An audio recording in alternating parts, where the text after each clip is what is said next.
Alright, gonna work on the old Ford again today, and got some major surgery to do on it. It's a nice day. It's a little cool and brisk out here. Got a little wind blowing, but let me show you what we're gonna do anyway. I took the seat out here and cleaned the floors up a little bit, and the floors are solid in this thing, believe it or not. All except up here, up front. You know, and the reason there was so much damage to this in the front area and in the back and stuff is on these the roof's rot out. I already fixed this, you know, but this rain channel and stuff, this roof was rotted all the way across. I didn't show you guys that because it was so much work, and on both sides, rotted out both sides.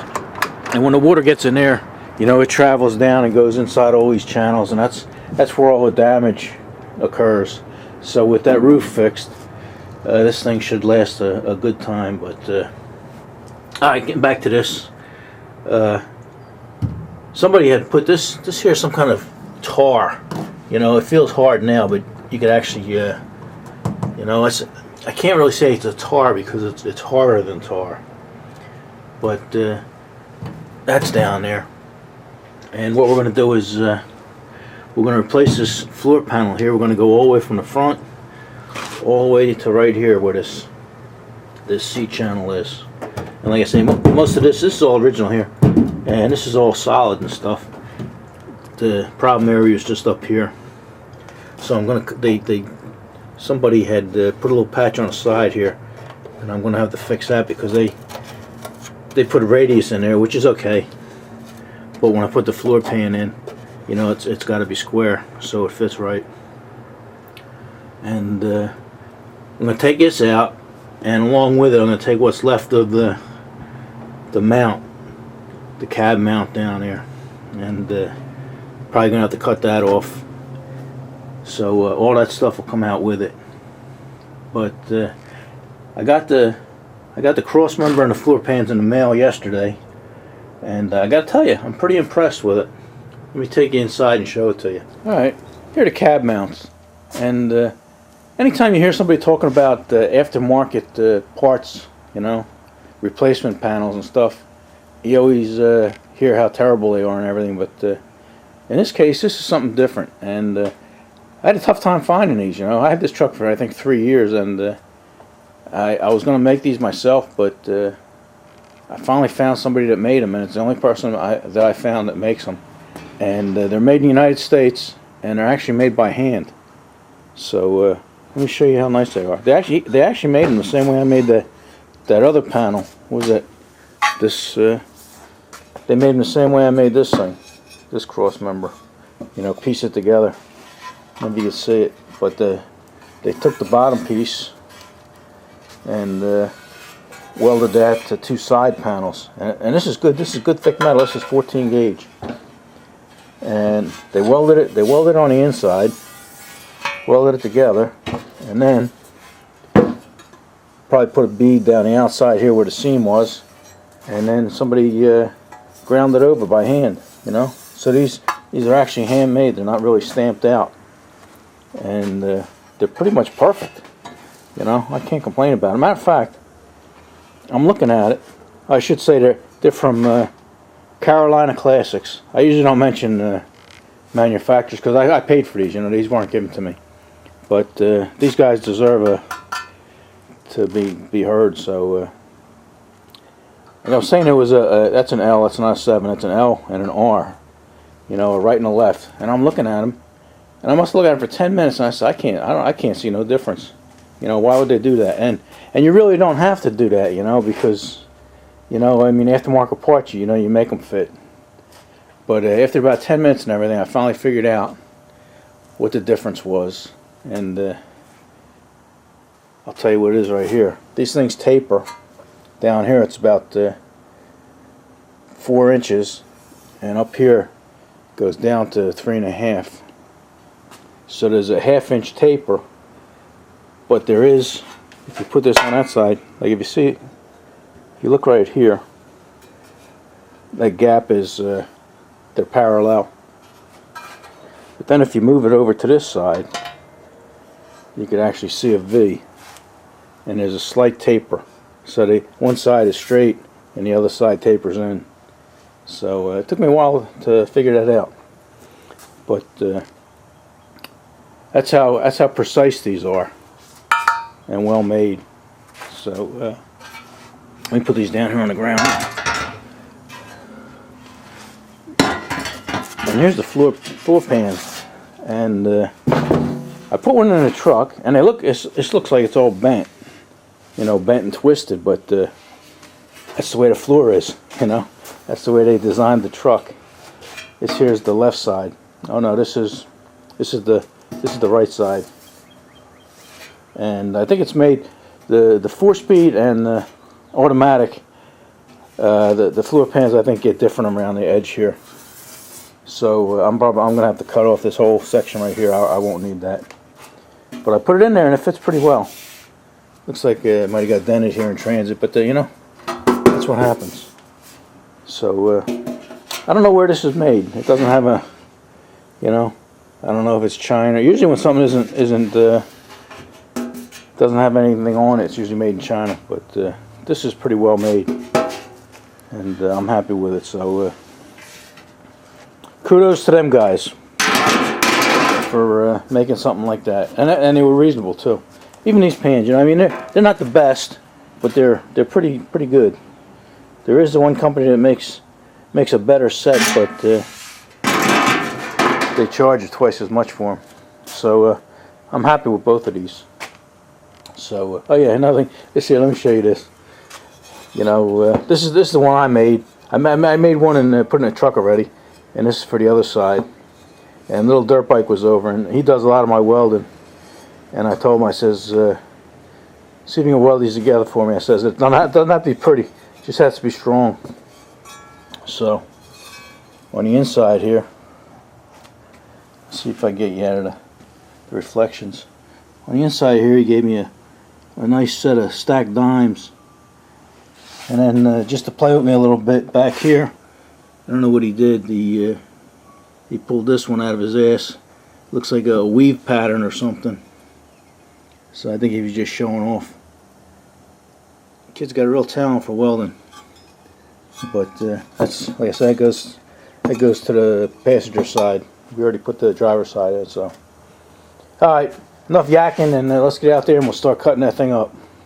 Alright, been working all day, so let me show you what we've been up to. Most of the time we've been trying to get the bolts out of that tunnel there. All of them are all frozen up and everything. Had to cut most of them off. And then there was some kind of scutching plate around the steering column there. All them screws are all messed up. And then the bolt that holds the cab down there, we had to cut all that out and stuff. And then we have to, let's see if I can put a light on here. Yeah, that light ain't helping much. Let me get a better light. Alright, got this light here. I had to cut all this out here before I could put the floor in. And that little section there, somebody had a patch and it was all hacked up.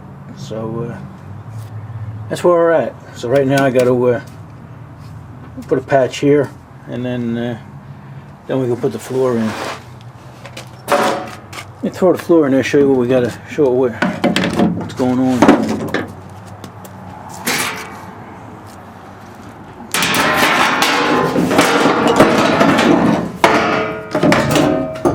That's got a little groove that sits there. That's where the tunnel sits. That little groove there.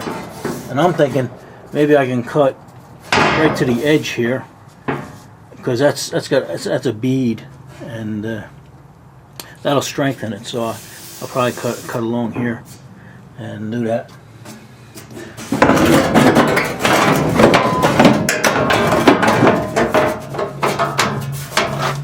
But that's where it goes, and that's let's see that bead. That bead fits right up against the other bead. Fits nice against there. It's actually a good fit. And over here, got to do a little fitting, but it's going to work good. And our bolt hole lines up with the frame down there, so that's good. So for now, let's just fix this patch in the side. Matter of fact, even the hole in the floor here, I'm going to fix that after I put the floor in. I don't know if I showed you. Here's what we cut out of that sidewall already. Alright, yeah, I cut and fit this panel here. Yeah, I'm happy the way it fit, and it's perfectly flush. Yeah. When I was doing the welding on the other panels, a couple guys were asking a question about why I just don't weld straight, you know, beads and stuff like that. And this is a technique body men use, and it keeps the heat out of the panel. And you just tack. I think they call it stitch welding. Some guys call it different things, but it's a type of stitch welding. And you just tack it in place, you know, every couple inches. You know, you tack here and then tack here and then tack here, and you try and keep the heat off of the panel. And then you just keep coming back and connect the dots.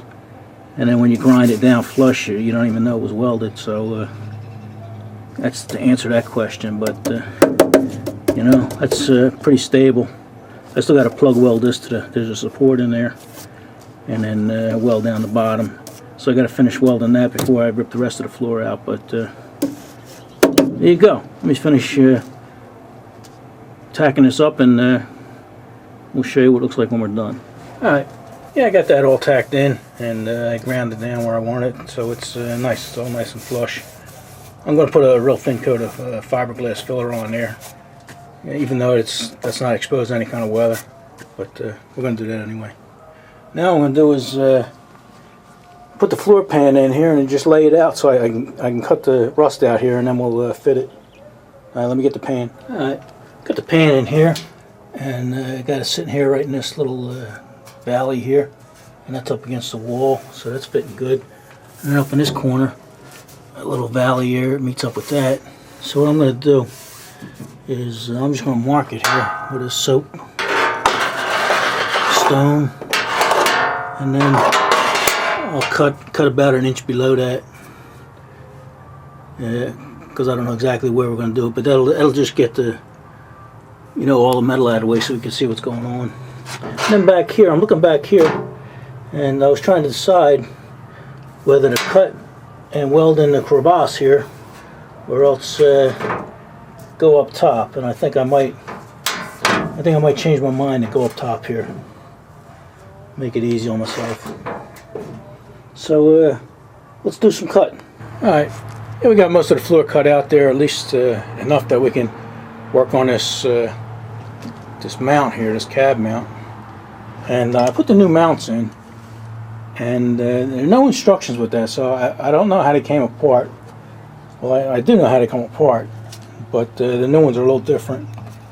This is what came out, and this had like a centerpiece in there.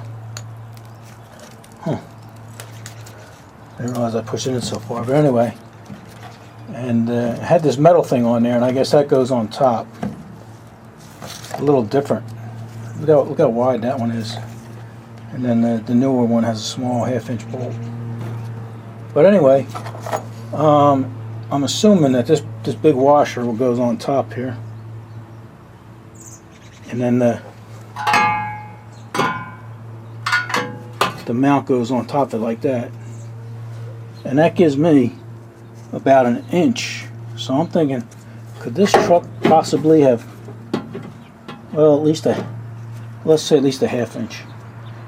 I'm thinking that the truck at least must have sagged at least that much, you know, from looking at this rubber donut. And then let me show you what my dilemma is here. Maybe some of you guys that done this can explain it to me before I go any further. Let me set up my tripod. Alright, this is what came out of the truck. This is the cushion the cab was sitting on. And like I say, this piece of metal must have, I don't know how thick that was at one time, but did have metal around there at one time. And then this sat on the frame, and then this went on the bottom, and this is the bolt. I cut the bolt out, but this is what the bottom looked like. So I'm pretty sure we got that right. But this is what came with the kit.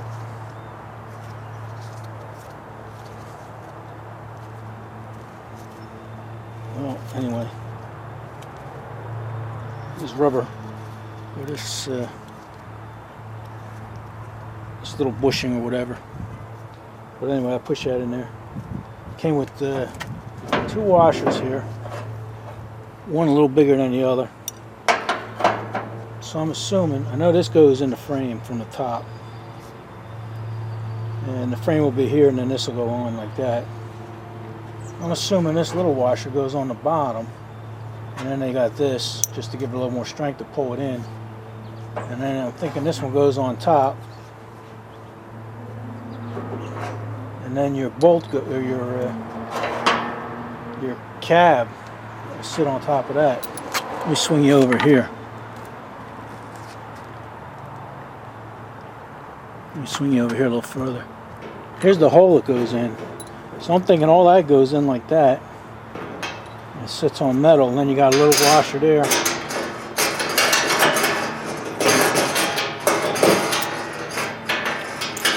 And then the bolt goes in there. So I don't know if you guys can see that. But let me know if you think that's how it goes. Like I say, I'm not familiar with this. I never put cab mounts in, and there's no videos on the YouTube TV that shows. So I'm just guessing. So I'm going to upload this one tonight. Ay, ay, ay. Come on, Road King. What the hell is wrong with you? So I'm gonna upload this tonight, and maybe somebody can give me some answers. Let me know if I'm correct with what I'm thinking. Because actually none of these big washers can go in here. They just don't fit inside that little hole there.